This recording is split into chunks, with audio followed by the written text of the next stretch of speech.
Здравейте на всички. Предлагам да започваме срещата. Има пуснат запис, който ще споделим, ако има участници, които закъсняват. Така, темата на срещата, знаете, на 27 август публикува ново уточнение за попълване на секция интервенции в XML файла, които уточнения, предполагаме, се появиха в резултат на въпросите, които лечебните заведения отправиха, а тези уточнения пък породиха необходимостта от някои промени и адаптации в програмата. И днес имаме намерение да покажем какво е планирано като функционална доработка да се появи във версия, надяваме се днес, за да може от първи да започне регистрацията на данните. И аз, ако имаме готовност, предлагам да минем по промените.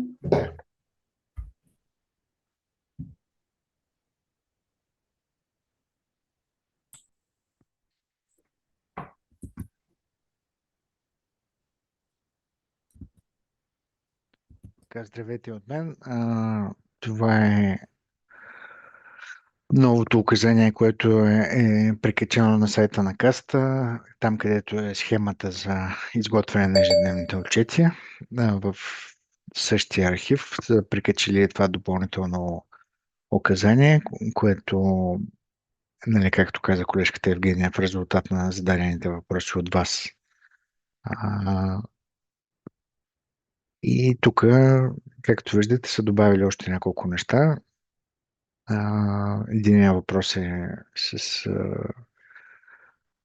секцията интервенция, за кои пътеки и процедури се налага да се изпраща, като, нали, пак не е нали, 100% ясно какво трябва да се праща и какво не трябва да се праща. Ще ви покажем сега как сме го направили нас и молбата ни отново е, нали, да се опитаме да го изясним с ваша помощ и след настояване към касата, нали, някакъв списък уточнен към тези кои точно пътеки, кои точно процедури би трябвало да се изпраща информация за тях. Отдолу става, нали, се добави няколко нови специалности, включително и тази 9.9, което ние имаше до момента, което налага и промяна на XML схемата. Тук са направили уточнение, че, нали, остава изискването да се изпращат абсолютно всички КСМП австралийски кодове към в другата секция, с която се описват кодираните процедури по дадена пътека или амбулаторна процедура.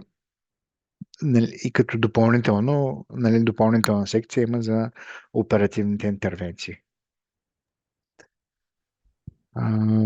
И тук, нали, уточнение, че се изпраща само ако даден лекар има няколко специалности, се изпраща специалността, по която той извършва оперативната дейност. И тук е изрично уточнение, че става дума само за, нали, ще се изпращат операциите в отчета, който е след дата първи, т.е. първата дата, в която ще трябва да започнем да изпращаме операциите е 2 септември, което е вторник. Т.е. отчета във вторник трябва вече да се изготви с новата схема и вече трябва да съдържа данните за операцията и, както казахме и предния път, нали, ако имате пациенти, които са приети миналата седмица или тази седмица, имат операции и ще бъдат изписани на първи или след първи, техните операции трябва да присъстват в тези отчети вече. Тоест, ще трябва да минете и нали, ако не са въведени в програмата коректно, нали, да си ги прегледате и да ги въведете. И това е за пациентите, които се изписват на първи или след първи, и същото нещо важи и за пациентите, които им излиза хистологичния резултат на първи или след първи, които също ще трябва да се подадат. И за тях също операциите трябва да присъстват в този отчет. А, Това, което е новото в тази версия, е, че нали, в резултат на едно от допълнителните изисквания се иска вече да се изпращат операции за амбулаторните процедури. И съответно ние сме добавили тук в екрана за амбулаторна процедура е добавена възможност да се регистрира операция, оперативна процедура. За момента извикването е от тук и нали, има възможност да си нанасяте операциите като нали, ще го направим да се кодират автоматично, но трябва да влезете тук във второто тапче, което по принцип е предвидено нали, за кодиране на процедурите и трябва да я изберете тази процедура. И ако има втора процедура или трета, нали, също да се добавят тук. Когато това се направи, в първия етап ще се кодират автоматично и се прави връзката. Знаем програмата, че тази биопсия е към тази амбулаторна процедура 25. Това е нали, новото нещо и съответно а, трябва да се появи. Тук няма яснота към коя дата трябва да се изпраща тази оперативна процедура. Ние мислим да ги изпращаме за момента, нали, намерението ни е да ги изпращаме към датата на извършването ни. Защото знаете, примерно, че 26-та процедура е месечна, нали, с няколко дни, в които може да има извършена дейност оперативна. Много се извинявам, Ясен, много се Да. извинявам. Доктор Рускова съм от Токуда. Извинявайте, колеги, обаче вчера късния следобед получихме писмо. Връщам ви за малко за дейността на първи и след първи извършена. А според мен тълкованието е точно това, че не трябва да се връщат пациенти. Не трябва да се връщат пациенти, които се отчитат на 2 септември. Операцията е направена на 15 август, но го отчитате на 2 септември. Не трябва да се моделира оперативния протокол и да се подава в новия формат, защото вчера късния следобед ние получихме информация от СЗОК в случая. В първа точка подаване на секция интервенция влиза в сила от дата на дейност 1 септември, извършена на и след 1 септември операция, което аз го тълкувам, че това, че ще отчетем някой на 2 септември на операцията, извършена на 15 август, не означава, че той ще влезе в този формат и трябва да се променят часовете или да се включат такива. Аз така го тълкувам. Ако колегите имат някакво друго тълкование, моля да се включат. Ние писахме точно такова писмо към касата и предполагам, че точно и това е една от причините да има коректност. Тоест, на 1 септември, когато извършиш операция и тя трябва да се закачи за 2, тогава вече влиза този формат. А не, че на 2 септември при изписването на пациент с хистология, който вече той е забравил, че е бил в болницата, трябва да се променя оперативния протокол. Да, разбирам. Ако искате и не сте го получили това писмо, съм готова да ви го изпратя. То е до договорните партньори на НЗОК. Писмото е от вчера към 4 часа след обяд го получихме от случая от районната каса в София град. Не, той е същия текст, мисля, че за същото нещо става дума. Ето, това е първата Ама точка. това е много важно. Извършени най-след 1 септември. Да, Това е разбирам оперативната да. дейност, която е извършена на 1 септември, а не оперативната дейност, която е отчетена на 1 септември. Разликата е много голяма. Така И е. аз не това мога важи да и за се... хистологиите. Ами да, аз не мога да се съглася, че пациенти, които са отчетени на 2 септември и са оперирани на 15 август, заради това, че се изписват на 1 септември, трябва да се моделира в новия формат на касата, т.е. да се върнат назад във времето оперативните протоколи. Според мен това е неправилно като тълкование и неправилно е като задание. Това смятам аз. Колегите, ако имат от другите болници някакви други тълкования, моля да се включите. Добре, нека да разгледаме, ако искате всичките. Приемам Извинявайте, че забележката се ви. намесих, но Да. просто за да може да вървиме с точките, повече няма да се обаждам. Благодаря ви много. Слушам ви много внимателно и се изключвам микрофона. Добре. Не Благодаря. съвсем коректна е забележката. Благодаря, че я направихте. Аз мислех да я направя, но ме изпреварих. Така, това е едното ново нещо, което е свързано с операцията в оперативни процедури, в амбулаторни процедури. Второто нещо е поради тази неяснота. Ясен, извинявай. Да. За съжаление, за амбулаторните процедури, за които нали, се появи изискването да се отчитат операции, няма указания как трябва да се изпращат. Това, което той разясни, ние възприемаме, че ще се пращат с отчета на следващия ден след операцията, което значи, че трябва да ги внасяте на време. В смисъл, за да могат да влязат в отчета за следващия ден. Това само повтарям твоето уточнение. Да, това е важно.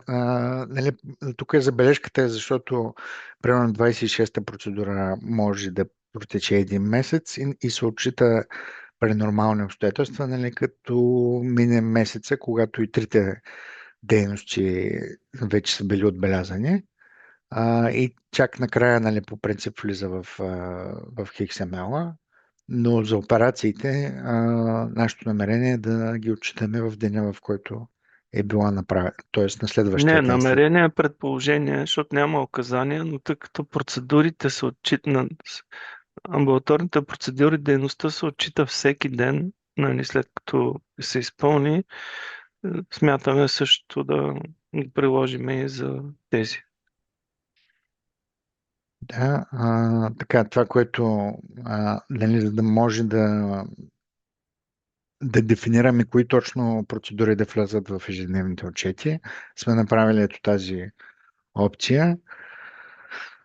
Дали всички записи в журнала да се включват в ежедневния отчет? Ако стойността е да, абсолютно всичко, което въведете в оперативните ви журнали, вашите журнали в болницата, ще бъде изпращано в ежедневните отчети към здравната каса. Ако стойността е не, ще бъдат изпращани само оперативните процедури от журнала, т.е. това, което е регистрирано в журнала, по пътеките, които ние сме ги дефинирали, че са с хирургична дейност.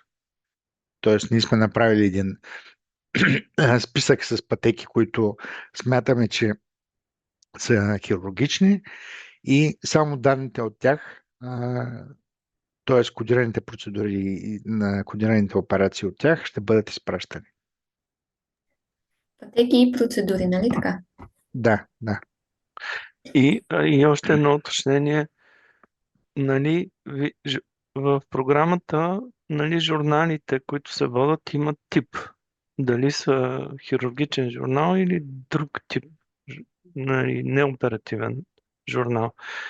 Нали, възприехме, че ще изпращаме само данните от тези журнали, които са маркирани като оперативен. Нали така? И това не е функция на опцията. Да. Ще взимаме само от тези журнали данните, които са посочени като оперативен и вече съобразно това опцията дали е активирана или не, ще се изпращат само за тези пътеки, за които нали, ние сме и амбулаторни процедури, които ние сме идентифицирали като хирургични. Този списък може би трябва да го покажем. И в противен случай ще се изпраща всичко, което е описано в оперативния журнал, независимо дали сме в рамките на този списък или извън него. Да. Това нали, идеята е, понеже знаем, че има болници, които ползват тези неоперативни журнали, регистрират си най-различни типове дейности, биопсии и така нататък, неща, които не са оперативни, не се извършват в операционна зала. И нали, решихме, че няма смисъл от тях и не е коректно да се изпращат тези неща в XML отчета и затова само ако имате няколко журнала, тези журнали, които са маркирани като тип оперативен, данните от тях ще отиват в XML, а за другите журнали няма да отиват. Ето това е файла, който сме изготвили, който, нали, предполагаме, че и се надяваме, че в рамките на този месец ще претърпи някакви изяснения, дали с ваша помощ също. И след като стане ясно какви са намеренията и как го тълкува, нали, здравната каса, това са пътеките и съответно това са специалностите, които ние сме маркирали, че могат да извършват операции по съответната пътека. И проверките, които сме заложили в програмата, са на база на този списък. Нали, пак с уточнението, че предполагаме, че ще претърпи промени това в рамките на септември месец. Нали, най-вероятно ще се види какви са намеренията на касата и дали те имат някакви други тълкования. И от ваша страна също, ако има някакви забележки, моля да ни ги изпращате и да ги обсъдим. Но, нали, нашия анализ за момента така сме ги маркирали. И Кажи пак, и амбулаторните процедури. само да кажа, нали, пак, ако смятате, че, нали, не е коректно това тълкование и при вас, нали, друга специалност е включена в приложение 1 и във вашата болница друга специалност има право да оперира, нали, кодирате си операцията по този начин, игнорирате грешката в програмата и си го изпращате отчета по този начин.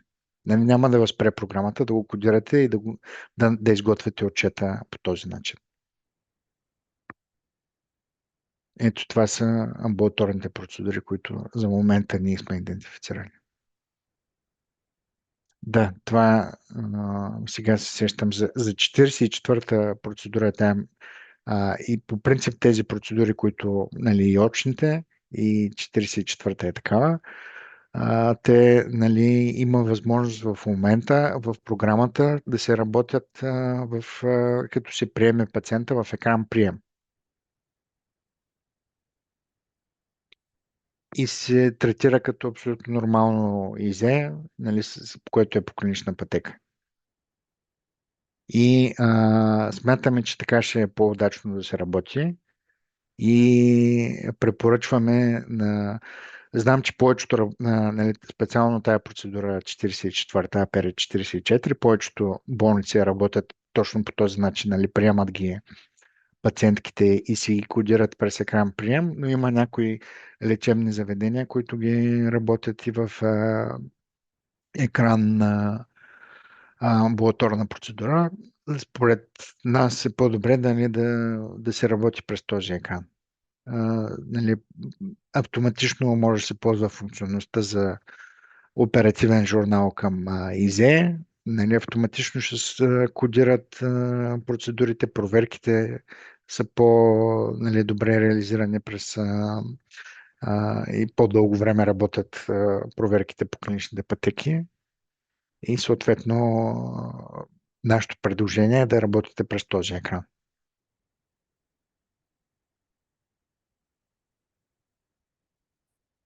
Ето това е, нали, по този начин може да се направи прием на пациент по амбулаторна процедура 44.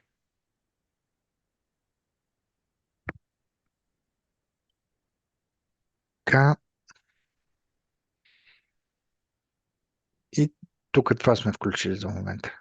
И това са нашите От целият първоначални. този списък само номер 25 и 26 мисля, че са такива, които са с бланка 8 8А. Да. и тях ще трябва да ги описвате в екрана за амбулаторни процедури. Останалите се описват като история на заболяването. Специално за 44-та, това ни е препоръката. Пак може да се отпечата, нали, няма да се отпечата бланка 7. Дори да направите хоспитализация, ще се отпечата бланката за 8А или 8, която е, не знам коя от двете, за 44-та процедура. Да. Така че, 8А. добре.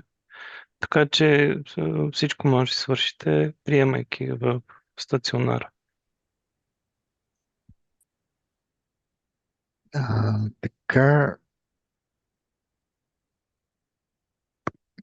новата схема ще бъде публикувана с този пач, който се надяваме днес да излезе. Тя ви е необходима, нали, за валидиране на отчетите.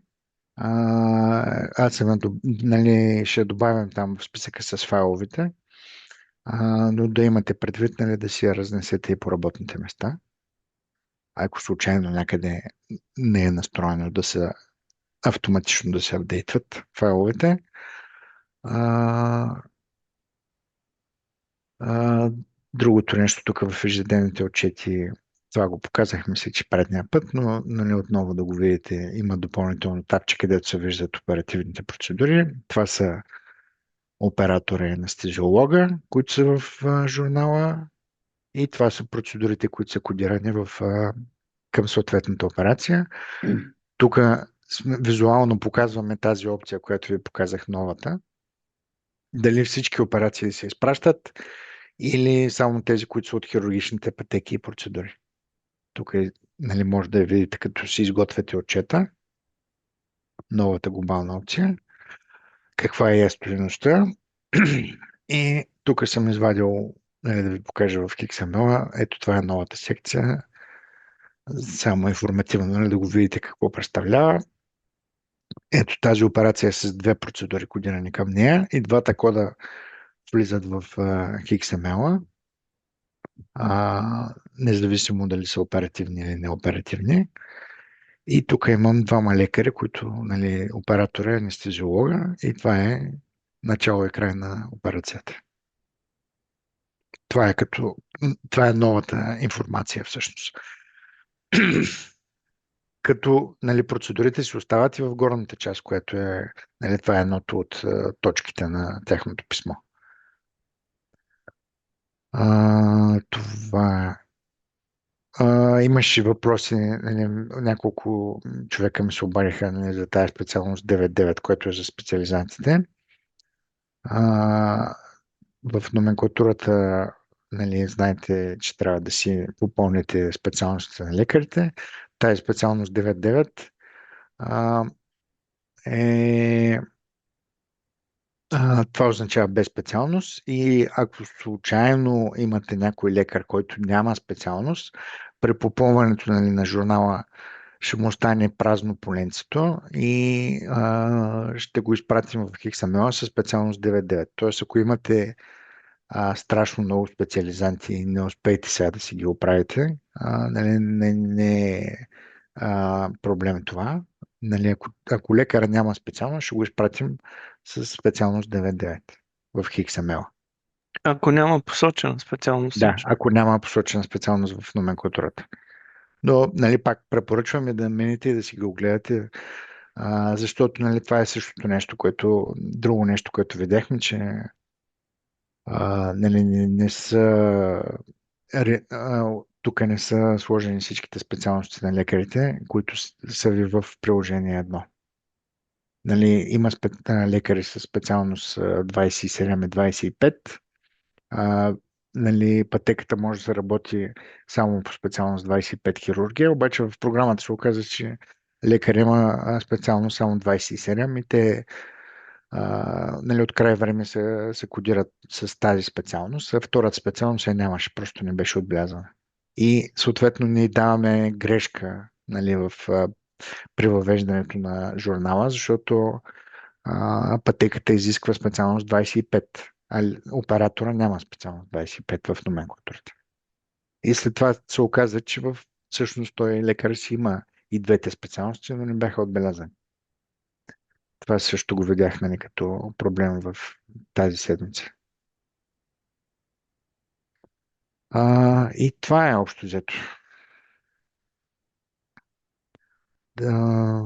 Ако искате да минем през въпросите.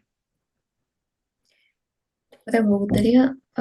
Има един за сега коментар от Умбалка Спела, какви ще са санкциите при грешка от НЗОК и ще има ли тестов период? Аз да мисля, че ние може да отговорим на този въпрос, но колеги, кажете ви, ако имате информация. Най-добре е да попитате, да си отправи запитване към НЗОК. Виждате, че когато вие отправяте запитване, те са длъжни да ви отговорят.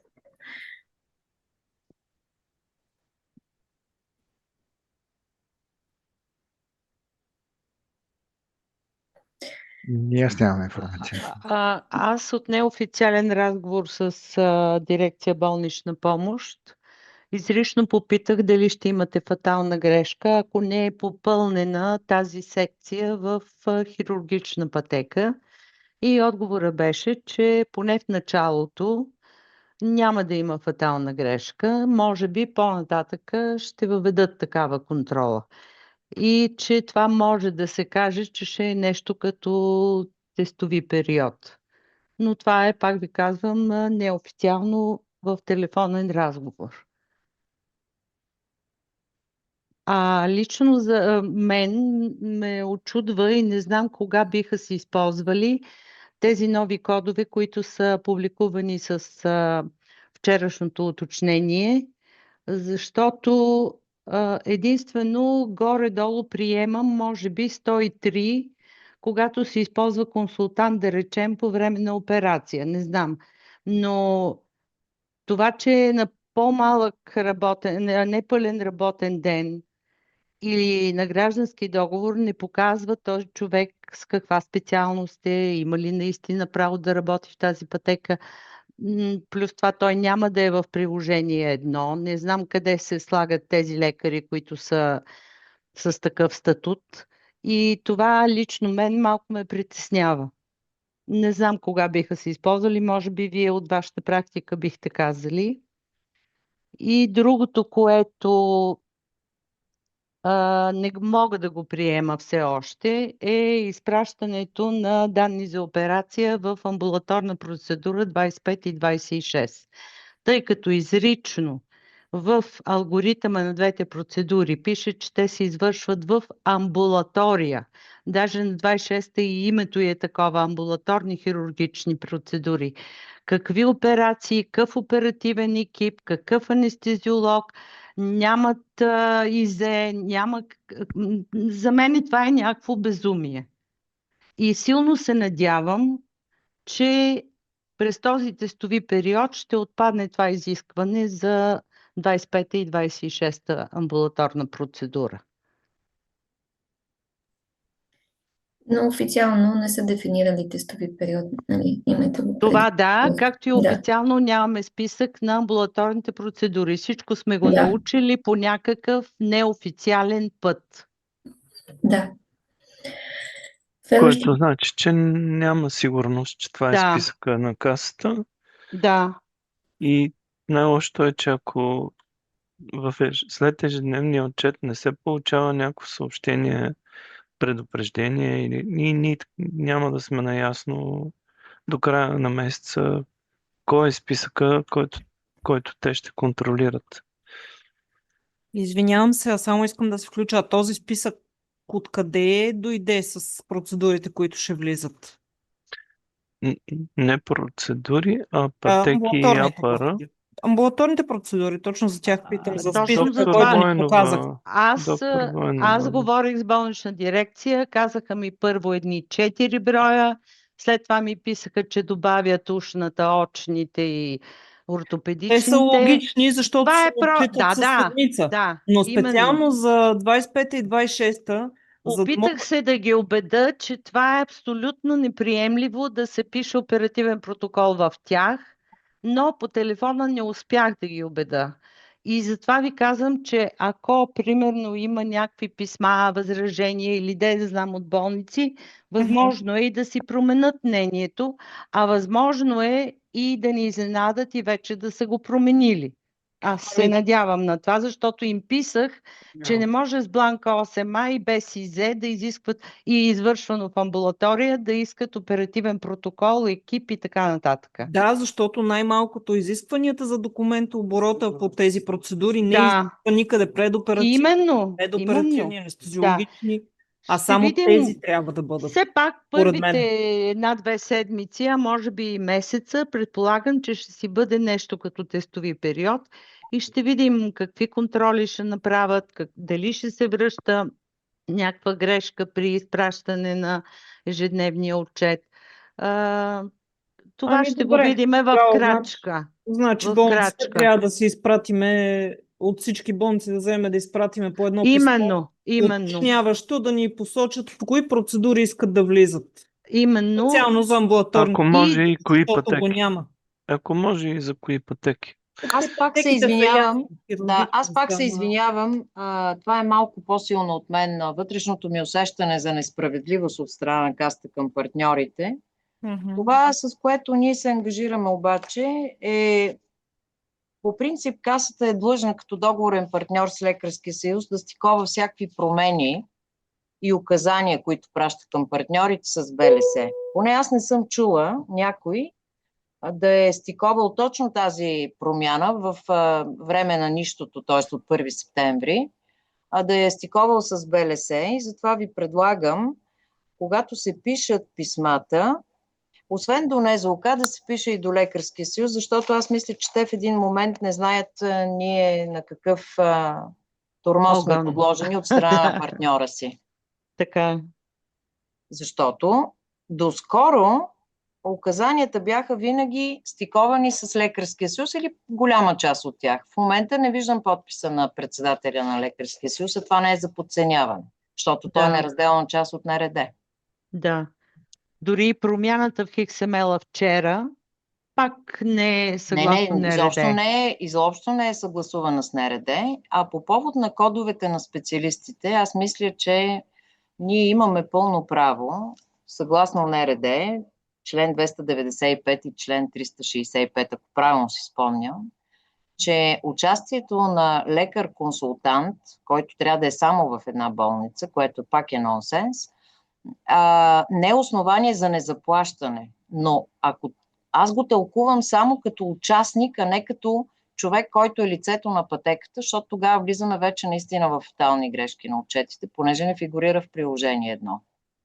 Така е. Въобще си мисля, че партньорите, които сме ние, и то се гледам, че са закачени големи болници, предлагам, освен към НЗОК, задължително въпросите да се отправят вече и към БЛС. Защото това е наистина, поне партньора да знае от другата страна какво се случва. Това е моето предложение към всички колеги, ако разбира сте са съгласни. Да. Добре, продължаваме към коментарите в чата, ако няма повече от ваша страна. Така, трябва ли да се прави нещо допълнително при изготвяне и изпращане на ежедневните отчети? Не, мисля, че няма. Просто нали, този новия етап, който виждате, той е само за визуализация. Кои операции влизат в съответния ден. Може да си ги прегледате тук, преди да изготвите, но иначе няма нещо допълнително, което трябва да се направи като действие. И проверки нови. Да, и проверки нови има, които сме реализирали във връзка с тези неща. Да, допълнителното, което трябва да се прави е да се въвеждат операциите, които искате да отчетете в ежедневните отчети в хирургичните журнали с тип оперативен. Това за пътеки и за процедури. Следващия коментар. Как ще се въвеждат другите кодове на лекари 100, 101, 103? В тази версия ще ги добавим като нови специалности, за да може да си ги въведете, ако решите. Тази версия, която ще изкараме днес. Така, според нас е редно да има тестов период. Сроковете са прекалено малки и според нас, може би, имайте предвид, че вчера така се качи една нова версия на XML, за да се позволи трициферните кодове на специалности да се отчитат. Вчера. Как става И добавяне то на... след като обърнахме внимание на НЗОК, че са допуснали тази грешка и ще стане проблем. Да, аз се очаква, нали, ние да сме го реализирали до понеделника, вие пък да сте си организирали процесите по регистрация, както и да е. Как става добавянето на код 101 за лекарите на непълен работен ден? Тук нещо допълнително или по стандартния начин? Не, по стандартния начин, през номенклатурата на лекарите. Просто ги няма в момента тия специалности. Ало. Чувате ли ме? Ами много Малко зле ви тихо. чуваме. Да. Не знам. Доктор Динев от Иван Черноземски, от София, от онкологията. Сега чувате ли ме по-добре? Малко по-добре, да. Слушаме ви. Абсолютно подкрепям колегите, което казаха преди малко, но вчера възникна и още един казус. Става въпрос за лекарите с специалност гръдна хирургия от новото поколение, които нямат обща хирургия.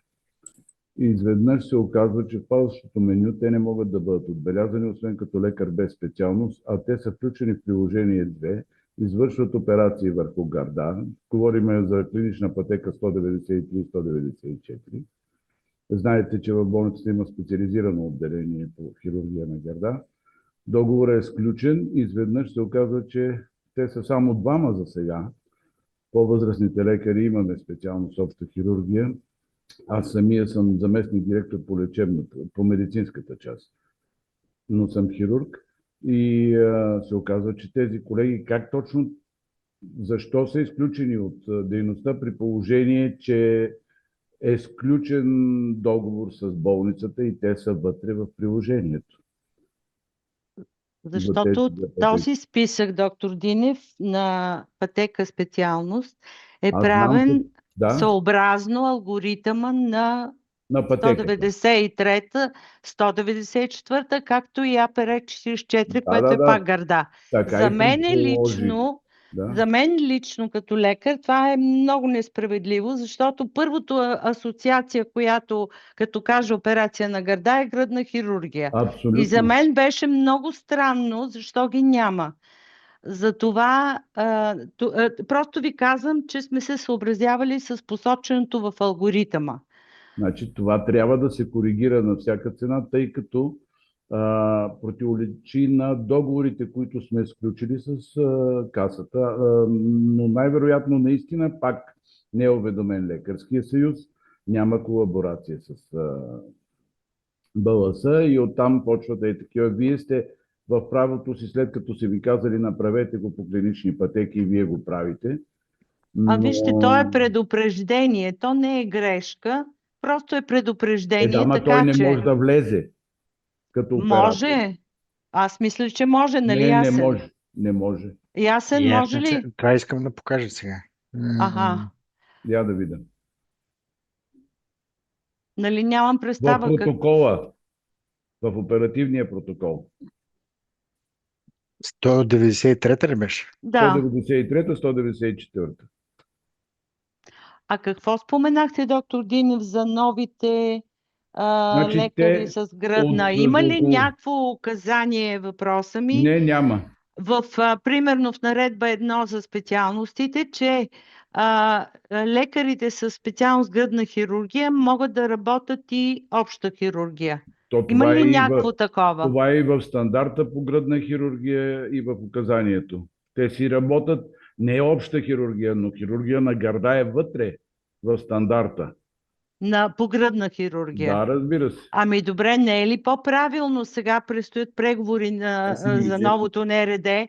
Просто гръдните хирурзи да се включат в тези пътеки. Това ще се случи. Обаче въпросът е, до сега нямаше проблем. Сега възниква проблем. Въпросът ми е за сега. Иначе аз съм наясно, бил съм и преговарящ от страната на Лекарския съюз. Би било най-добре това, ако може това да се случи. Това е ясно, че ще се случва. Обаче въпросът е защо се случва това в момента. Чакам да видя нали ви обясних, защото в алгоритъма така е заложено. Сега, ако нашата програма ви забранява, тогава може, Ясен, може би да се промени, дори и да излиза това предупреждение, по болницата си Нека да поема видим риска и го какво е изпраща. Да, ограничението. именно, да. Да.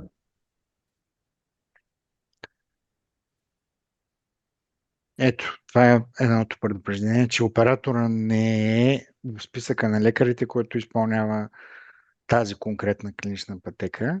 Нали, просто защото в случая не съм Там, го... където пада, Да. където дава специалност, излиза само хирургия. То наистина е така по Излизат 3 алгоритъм. специалности: хирургия, Да. детска хирургия и АГ. И АГ, а не Да, излиза гръдна хирургия. именно. Защото преди те имаха обща хирургия, разбирате ли?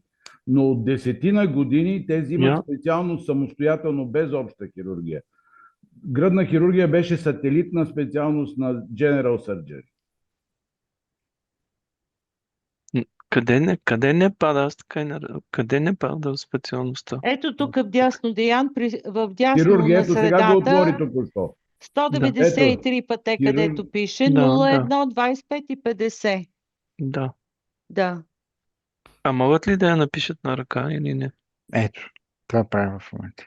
И казваме, че специалността не съответства Да, но може да се запише, така ли? Я да В видим, протокола. едва ли.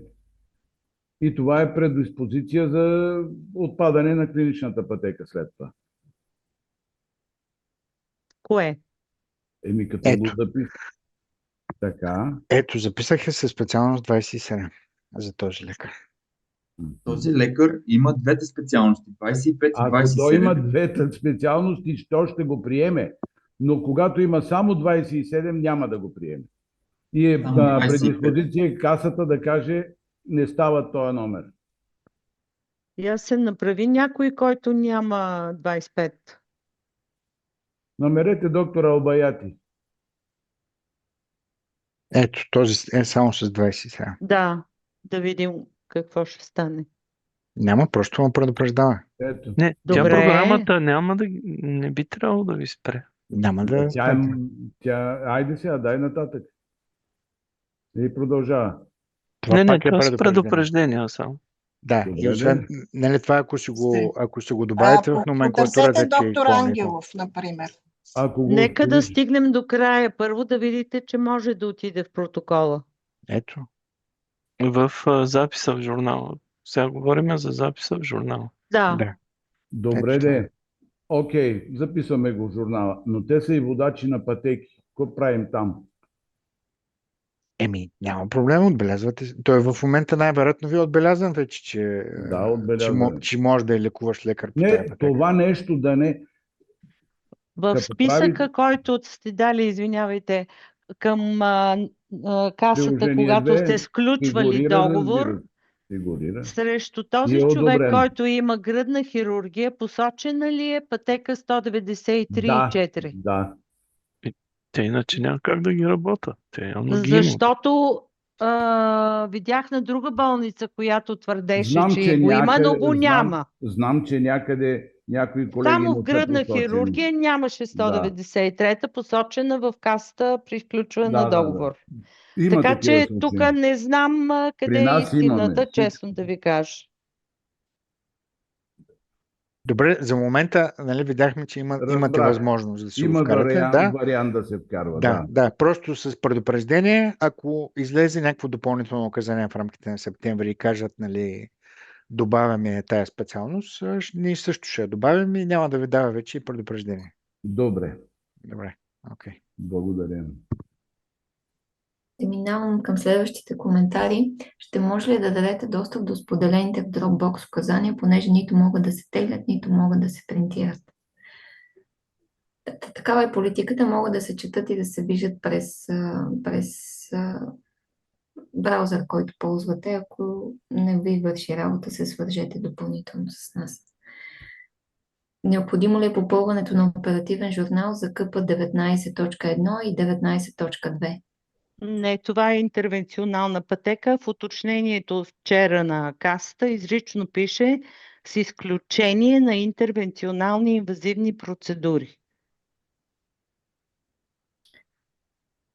Така, Вероятно протокола от тази пътека ще отиде в така наречените неоперативни протоколи И в това журнала. освен според мен за интервенционалните клинични пътеки в частта кардиология, предполагам, че важи, както го тълкуваме всички, и за гастроентерологията, Да, да, включително и за всички ендоваскуларно лечение при инсулти.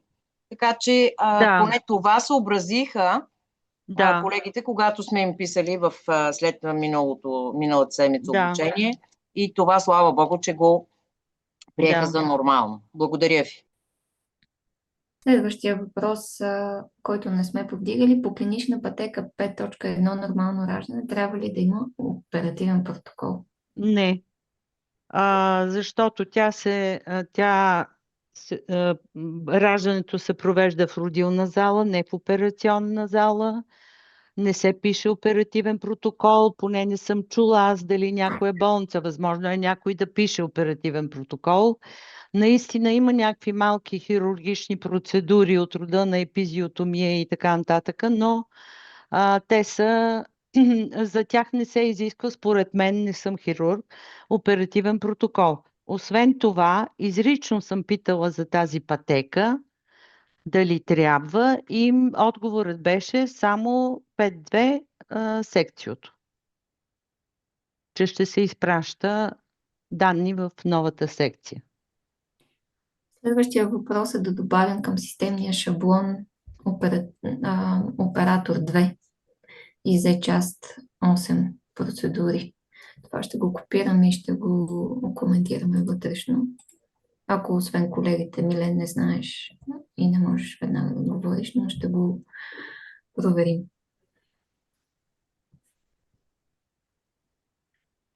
Така, следващия коментар. Ще го добавим. Да, ще го добавим. Ако в номенклатурата лекарите не са настроени с указаните кодове, възможно ли е на всяка операция да се избира кода на съответния лекар и ще попада ли в ежедневния отчет? Операцията ще се изпраща на следващия ден с ежедневния отчет ли, независимо, че пациентът все още не е изписан?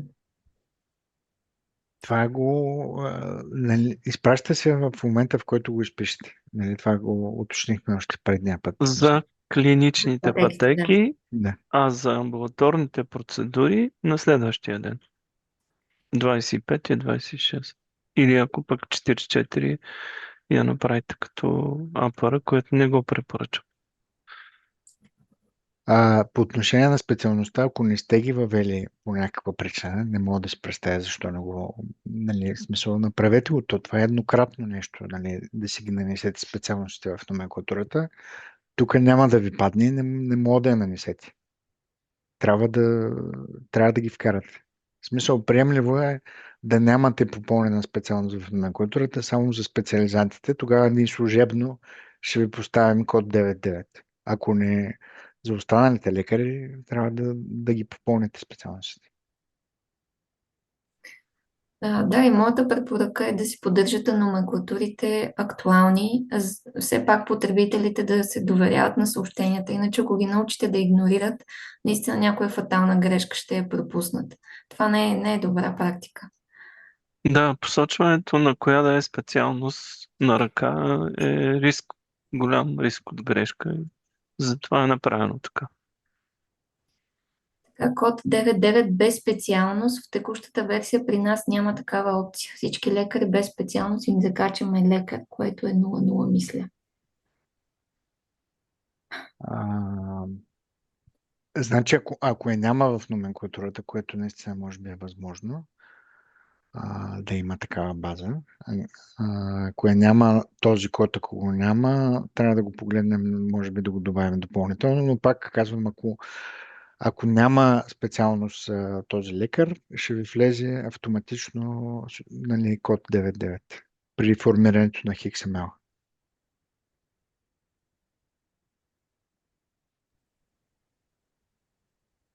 Може би е добре да се свържете с нас и да се коригира това. 9.9 е това, което програмата приема лекар без специалност. Не е 0.0 и може би трябва да ги актуализирам. Да. 0.0 би трябвало да е общо практикуващ лекар.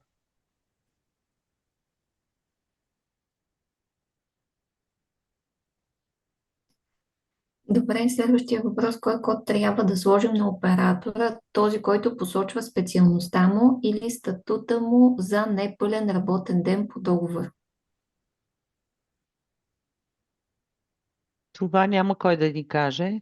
Аз ви казах, че този код ме притеснява, защото не знам къде би си използвал. За мен е по-правилно да се посочи специалността му. Но дали е така и защо са ги въвели тези 101 и 102, хайде за консултанта, окей, нали 103, има тези двата, другите не знам как се използват и кога.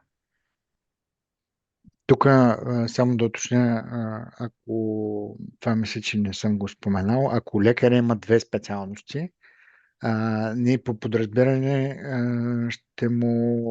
ще предложим тази специалност, която отговаря на пътеката. Тук при попълването. Ако няма, ще остане празно, нали така? Ако няма, ще остане празно. И ще тогава отиде- те ще си напишат този 27, който ти са направи. Ако няма специалност, ще остане празно и ще отиде 9-9 в хикса. Да. Или ръчно могат да добавят в случая както гръдна, така ли? Не могат ръчно. Нали? Ако трябва. има втора специалност, която не е по пътеката, могат ръчно да си я въведат. Ако има втора специалност, могат да си я добавят Да. в номенклатурата и тогава И ще е им падне в Да. падащото меню тук.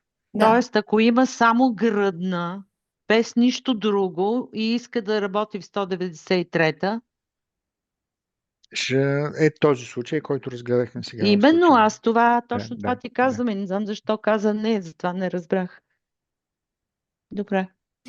Следващия въпрос. Може ли да покажете откъде се правят новите проверки и къде програмата ще дава грешка, ако на оперативни пътеки не са въведени операции?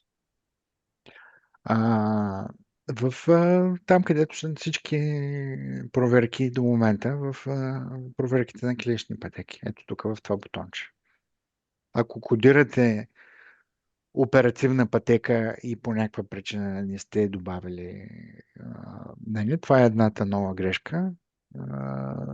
Мисля, че текста на грешката беше кодирали сте хирургична клинична пътека, а липсва запис в оперативния журнал. И другите грешки са свързани с специалността на оператора. Нали, клиничната пътека е със специалност 25, а вие като оператор сте посочили някакъв друг лекар. Това мисля, че беше другата грешка. И пак, нали, от тук може да се достъпите в проверка на клинични пътеки и в ежедневните отчети, тук в проверки за всичките случаи за деня. Като тези проверки стъпват на този предполагаем списък оперативни пътеки и процедури, който ви го показахме и който, колкото сме успяли да си изясниме, в момента е този. Според нас. За следващия коментар за клинична процедура 6 отнася ли се? Не, за нито една клинична процедура не се отнася. Специално 6 е ендоваскуларно лечение на нетравматични мозъчни кръвоизливи. Това не е хирургия. Следващия въпрос. Необходимо ли е попълване на оперативен журнал за клинична пътека 43? Не, тя е бронхоскопски процедури. Това отново не е хирургия. Значи от пътеките най-лесно, за да не задавате една по една въпрос е в нашия списък, който мисля, че е верен. От малките номера са 3-4 пътека и 5-2 и след това отиваме направо на 116.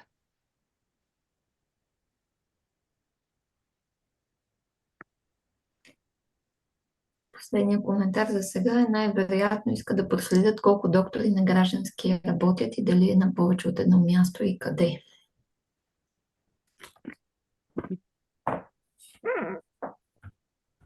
Не знам. Това може би също в писмата е хубаво да се попита, когато се пишат писмата, Кое ще изберете? Ако няма две места в XML, нямам идея, има ли мисля, че няма място за две специалности. Това би бил идеалният случай да посочите, че има тази специалност и има граждански договор или непълен работен ден. Но ако няма, да попитате кое е по-важно за касата да посочите.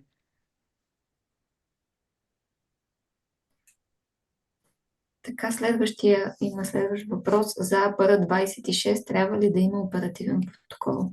Ние коментирахме многократно тази процедура. Касата иска, но според нас не е правилно и затова тя би била основното възражение във вашите писма, заедно с 25-та. Към момента сме създали такава възможност. Може да направите оперативен протокол към тази процедура. И сме я включили в списъка за Да. контрол. Ще излиза грешка, ако не посочите. Или предупреждение по-скоро. Не съм го проверил още. Ще го погледна. Няма повече коментари. Ако някой от участниците иска да се включи, може да се активира микрофона за коментар.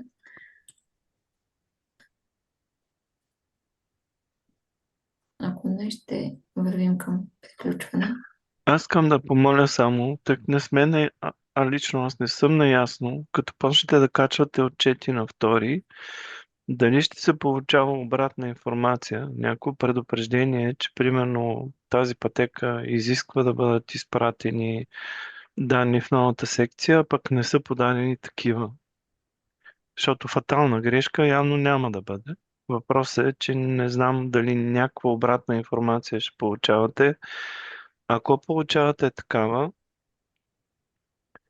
и програмата не ви е дала предупреждение, че сте пропуснали, моля да ни изпращате, за да може да по този начин да уточним списъка, върху който НЗОК ще упражни контрол в първите дни от новата отчетност.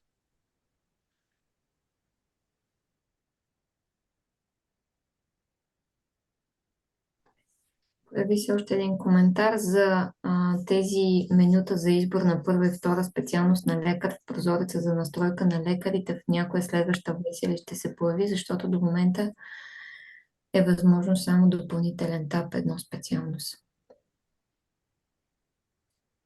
В момента Няма да се появяват. Тези са за наши по-такива улеснени ползвания, програмистки. Те не се виждат при клиентите. Добре, може ли да уточним какво ще се появи само, Милена, ако имаме яснота или? Нищо няма да се появи. Отдолу има цяла таблица за специалностите. Там се записват специалностите на лекарите. Да, защото преди бяхме Може би това казали, имат предвид, Жени. Не, имат предвид отгоре двете поленца, падащите списъци, където пише специалности, специалност 2. Тези са само за наше улеснение. добре, а въпроса за 101, тези трицифрените специалности, те ще трябва да си ги въведат в табличния изглед, който е отдолу, но възможността да го изберат ще се случи след като пуснем патча. Да. Сега го няма отпадащия списък. Окей, добре. Благодаря. Друг коментар?